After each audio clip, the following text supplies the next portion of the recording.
On continue à parler de la COVID-19 parce que oui, tranquillement, on parle de plus en plus de déconfinement. Il y a le retour en classe, relance de plusieurs industries notamment. Et ce retour en classe-là qui va s'entamer lundi dans plusieurs régions à travers le Québec, ça amène aussi son lot d'inquiétudes. Pour en parler, Jasmin Roy de la Fondation Jasmin Roy. Bonjour. Bonjour Lisa Marie. Donc, on le sait, élèves du primaire, le personnel scolaire, retour en classe qui est prévu dès lundi prochain. Mais à l'intérieur même, quand même, là, je pense qu'il y a beaucoup d'inquiétudes qui restent. On est à peine 2 jours là, de ce retour en classe. Oui, il y a beaucoup d'inquiétudes. Nous, à la Fondation, on a coordonné un groupe de spécialistes. Là, on a 20 spécialistes là, qui vont se pencher sur cette réalité-là pour la prochaine rentrée scolaire. On ne sera pas prêt pour la rentrée lundi prochain, mais on va être prêt pour l'automne pour avoir vraiment des mesures qui sont un peu plus transversales, parce que là, on parle beaucoup de restrictions dans le milieu scolaire, mais il faut aussi parler du bien-être, pas juste du bien-être des élèves, mais le bien-être du personnel, bien-être aussi des parents. Donc, il va falloir travailler de façon transversale, de mettre en place des stratégies, parce que nous, on a commandé un sondage il y a 3 semaines où on voyait qu'il y avait beaucoup d'anxiété, de troubles de sommeil, de troubles de concentration chez les jeunes.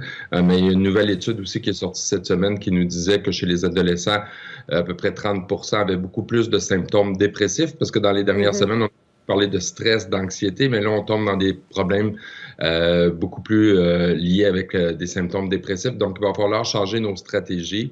Et aussi, nos préoccupations, nous autres, avec notre groupe d'experts, c'est comment les jeunes vont-ils évoluer dans toutes les restrictions qu'on met en place? Comment les enseignants vont-ils avoir les outils pour bien enseigner? Est-ce que les apprentissages vont se faire? Donc, il va falloir évaluer. Nous autres, on va évaluer ce qui se met en place présentement avec la santé publique parce qu'on est préoccupé. On trouve qu'il n'y a pas assez de mesures sur le bien-être à travers les restrictions. Oui, puis on comprend que tout le monde en a un peu plein les bras. On voit ce qui se passe dans les CHSLD, essayer d'avoir le nombre assez suffisant de préposés, d'infirmières. La problématique se prête aussi dans les garderies. Là, cette fois-ci, on parle évidemment des écoles parce qu'on les relance. Vous dites on ne sera pas nécessairement prêt lundi. On le fait malgré tout. Et là, vous êtes à développer ce qu'on appelle, en quelque sorte, une boîte à outils là, pour venir en aide à tout ce beau monde-là dans les milieux scolaires, là. Oui, parce qu'on est assez chanceux parce qu'on a beaucoup de chercheurs, mais aussi des gens qui vont transférer vers la pratique. Donc, ça va être vraiment des outils pratico-pratiques. Comment je favorise les relations chez les adolescents, même s'il y a une distanciation physique. Parce que là, ce qu'on comprend aussi dans les dernières études, c'est que les adolescents se sentent privés de la relation avec leur père, qui est essentielle dans leur développement. Et donc, je suis content de voir qu'il y a une volonté de retourner à l'école, mais nous, ce qu'on veut, c'est plutôt supporter. Puis tous ces experts-là le font gratuitement, là.